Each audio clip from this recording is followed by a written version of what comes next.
Winds of change के इस नए एपिसोड में आप सब लोगों का स्वागत है। आप अगर जेपीएससी के प्रीलिम्स के प्रथम फर्स्ट पेपर को देखेंगे तो उसमें इंडियन पॉलिटी ग्रुप सी में आपको दिखाई देगा। आप ये भी जानते हैं कि उसमें पहला topic constitution of India, Bharat का संविधान है। उसके नीचे एक बहुत ही महत्वपूर्ण टॉपिक है गुड गवर्नेंस। पब्लिक एडमिनिस्ट्रेशन का सबसे बड़ा उद्देश्य यही गुड गवर्नेंस है। आज आप अपने समाज में देखते हैं, देश में देखते हैं, राज्य में देखते हैं कि जितने भी तरह के वाद विवाद हो रहे हैं, जितनी भी समस्याएं अंतर्गत रहते हुए भी बहुत सी बातों के लिए परेशान हैं, तो उसका एकमात्र निदान गुड गवर्नेंस है। आप जानते हैं कि चाणक्य, जिसे हम कौटिल्य भी कहते हैं, उन्होंने राजा के लिए क्या बताया था। उनकी पुस्तक अर्थशास्त्र के नाम से जानी जाती है। शायद दुनिया के वो पहले ऐसे विद्वान थे जिन्होंने राजनीति की पुस्तक का नाम अर्थशास्त्र रखा था। आज हम सब लोग जानते हैं कि राजनीति अर्थतंत्र, अर्थशास्त्र पर टिकी है। आज जितने भी विश्व में युद्ध आप देख रहे हैं, वो कोई क्षेत्र पर कब्जा करने के लिए औपनिवेशिक एज में जैसे होता था, कॉलोनियल डेज में जैसे होता था, जैसे अंग्रेजों ने हम पर हुकूमत किया था कभी आजादी से पहले, आज वैसा कॉलोनाइजेशन का दौर खत्म हो चुका है। आज का दौर एक्सप्लॉयटेशन का दौर है और मानव जाति को सबसे ज्यादा दिक्कत स्थानीय स्तर पर या देश के स्तर पर इसी शोषण और आर्थिक उन्नति, किसी का होना, किसी का नहीं होना, कोई गरीबी में जी रहा है, कोई अमीरी का अंत किसी के पास नहीं है, यही बहुत बड़ी समस्या है। झारखंड जेपीएससी के सिलेबस में गुड गवर्नेंस का होना ये बताता है कि गुड गवर्नेंस की कितनी अधिक आवश्यकता आज लोग महसूस कर रहे हैं। जब हम देखते हैं कि गुड गवर्नेंस है क्या, हमने कौटिल्य की बात किया, जो चंद्रगुप्त मौर्य के गुरु थे, जो चंद्रगुप्त मौर्य को सहायता देकर के जिन्होंने मगध साम्राज्य पर मौर्य साम्राज्य को स्थापित किया था, उनका क्या कहना था। अगर उनके एक वाक्य को हम देखें कि राजा का सुख जनता के सुख में निहित है, happiness of a king lies in the happiness of his subject. तो इससे बड़ा कोई शब्द, कोई वाक्य नहीं हो सकता है जो राजा को एक दिशा निर्देश दे रहा हो। ये आखिर गवर्नेंस है क्या? गवर्नेंस एक तरह का ट्रस्ट है। ट्रस्ट जनता और उसको गवर्न करने वाले लोगों के बीच एक ट्रस्ट। ये जिम्मेदारी उसकी राजा की अब नहीं रही। राजा पहले वंशानुगत होता था। आज हम अपना जन प्रतिनिधि चुनते हैं। हम अपने व्यवस्था को बनाए रखने के लिए बड़े सारे इंस्टीट्यूशंस बनाते हैं। ये हम, इसीलिए कॉन्स्टिट्यूशन शुरू ही होता है we the people of India से। ये अलग बात है कि आज भी जनता को ये याद नहीं कि we the people of India का अर्थ क्या है। अधिकांश लोग अभी भी राजतंत्र में जी रहे हैं, जिसे उन्होंने गद्दी सौंपा उसे उन्होंने राजा मान लिया। सौंपने के बड़े सारे तरीके पूर्व में प्राचीन काल से आज तक देखते आ रहे हैं। अजातशत्रु ने अपने पिता बिंबिसार की हत्या करके कुर्सी प्राप्त किया था। कहीं हम देखते हैं कि शिशुनाग हैं जिन्हें लोगों ने राजा बना दिया था, इसलिए कि अव्यवस्था फैली हुई थी। तो गद्दी कैसे हासिल होता है? लेकिन जिस भी तरीके से प्रजातांत्रिक व्यवस्था से अगर गद्दी हासिल होता है, तब भी आचरण लगभग राजा जैसा ही रह जाता है। जबकि हमें जनता और शासन करने वाले हमारे जनप्रतिनिधियों के बीच एक ट्रस्ट पैदा करना चाहिए था। हम देखते हैं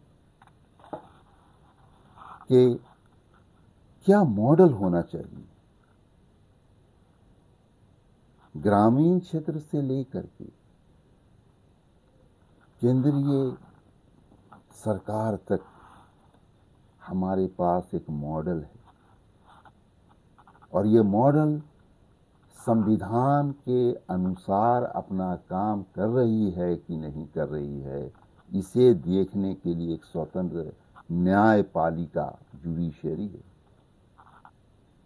यानी व्यवस्था की कोई कमी नहीं। फिर कमी है कहां? क्या कारण है कि जो चीज हमें सुलभ सरल ढंग से मिल सकता था वो हमें तक नहीं पहुंच पा रहा है? क्या दिक्कत है? सबसे बड़ी चीज है कि मजबूत न्याय आदिकाल से लेता आ रहा है। चूंकि वो मजबूत है, पहले से हम सुनते आ रहे हैं, समर्थ के नहीं दोष गोसाई। जो समर्थ हैं, समृद्ध, उनका कोई दोष नहीं होता समाज में। उनको न्याय की आवश्यकता नहीं होती। फिर न्याय की आवश्यकता होती किसको है? गुड गवर्नेंस की जरूरत होती किसको है? Last person in the Q. ऊपर से नीचे जो सबसे नीचे स्तर पर हैं, गरीबी में, अज्ञानता में, स्वास्थ्य में, रहने की जगह में, आर्थिक स्थिति जिनकी बहुत ही नाजुक है, अपनी आवश्यकताओं की भी जो पूर्ति नहीं कर पा रहे हैं, ऐसे जो कतार बनी है समाज की, उसमें जो सबसे निचले स्तर पर हैं लोग, उनका ध्यान रखना है। इसलिए क्यों ध्यान रखना है?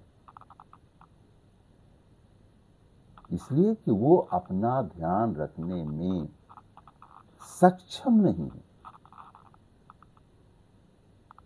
अगर वो सक्षम होते तो हमें उनके ध्यान देने की जरूरत नहीं पड़ती, वो खुद अपना ध्यान रख लेते। फिर ये जो गुड गवर्नेंस, जिसके ढांचे हमें हर जगह बड़ी मजबूत दिखाई देते हैं, रोज नए नए ढांचे भी तैयार होते दिखाई देते हैं, आखिर इतने मजबूत ढांचे जो हमने आजादी के बाद बनाया, वो आम लोगों तक, आम लोगों के रिलीफ के लिए, आम लोगों के लिए समृद्धि के लिए, आम लोगों के शांति के लिए काम क्यों नहीं कर पा रहा है? उसकी सबसे बड़ी वजह है कि जनता की उदासीनता और मजबूत लोगों का इस पूरी व्यवस्था को हाईजैक कर लेना।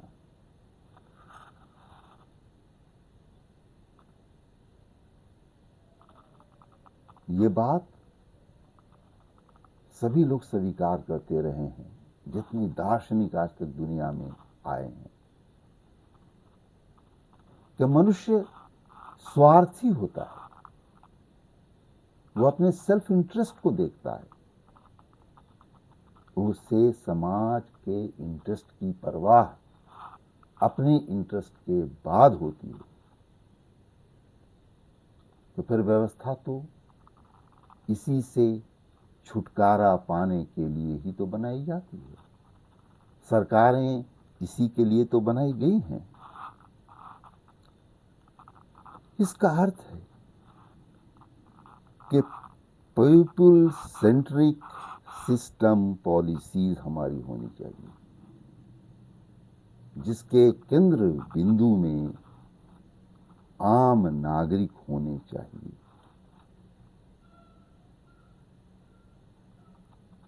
कानून की कोई कमी नहीं है, व्यवस्था की कोई कमी नहीं है।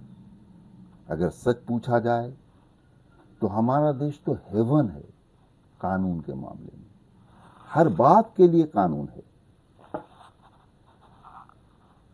कानून की कोई कमी नहीं है। फिर कमी किस चीज की है? लेजिटिमेट एक्शन की, लेजिटिमेट वॉइसेस की। बहुत सारी बातें इलेजिटिमेट हो रही है, गैर कानूनी ढंग से कानून काम कर ले रहा है कहीं कहीं, उस पर भी हम कभी चिंता व्यक्त नहीं करते। झूठ बोलने की पूरी आजादी है, लेकिन सच बोलना बड़ा अपराध बना दिया गया है।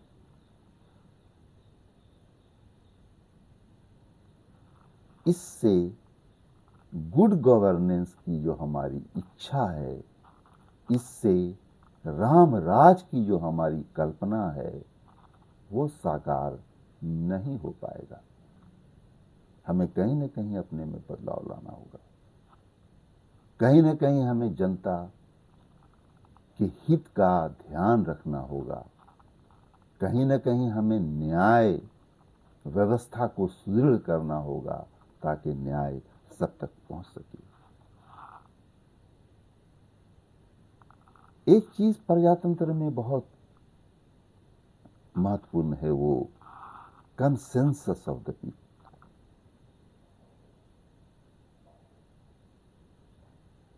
एक कहानी याद आती है कि कंसेंसस में भी लेजिटिमेसी का होना जरूरी है। बात क्राइस्ट के समय की है। कहा जाता है कि क्राइस्ट को एक कारागृह में रख दिया गया था, उन्हें सजा सुनाने के लिए। उद्देश्य सजा देना था। वहां एक दुर्दांत डकैत भी उसी गिरह में कैदी के रूप में रखा गया था। जब जनता से पूछा गया कि आज के दिन एक आदमी को क्षमा दान देना है, जीवन दान देना है, तो किसे दिया जाए? ईसा मसीह है। दूसरी तरफ एक डकैत है। जनता ने कहा डकैत को छोड़ दिया जाए, लेकिन ईसा मसीह को नहीं छोड़ा जाए। तो हमारे सोच का अगर ये दायरा है तो हम गुड गवर्नेंस से बहुत दूर हैं। कोई आदमी अगर ये सोचता है कि उसके गांव में एक तालाब है और उस तालाब का उत्तरी भाग से अगर पानी हम निकालते हैं तो एकदम शुद्ध निकलेगा, और दक्षिणी भाग में बड़ी सारी गंदगियां हैं, तो तालाब ऐसा हो नहीं सकता। उत्तर से निकालें, दक्षिण से निकालें, पश्चिम से निकालें, पूरब से निकालें, अगर तालाब गंदा है तो पानी कहीं से भी आप निकालिए, अशुद्ध पानी ही मिलेगा। तो प्रथम कर्तव्य हमारा क्या है? हमने इससे पहले फंडामेंटल ड्यूटीज पर भी बात किया। एक वीडियो हमारा उस पर भी बना हुआ है। एक नागरिक के रूप में हमारी जिम्मेदारी क्या है? सरकार और उसके अंगों के रूप में हम जिस कुर्सी पर बैठे हुए हैं, उस पर हमारा क्या भूमिका हमारी होनी चाहिए? किस तरह से हम अपने दायित्वों का निर्वहन कर सकते हैं? आज के एपिसोड को हम यहीं समाप्त करते हैं। आगे पॉलिटी सब्जेक्ट पर कई और टॉपिक्स पर हम विचार करेंगे। धन्यवाद। जोहार।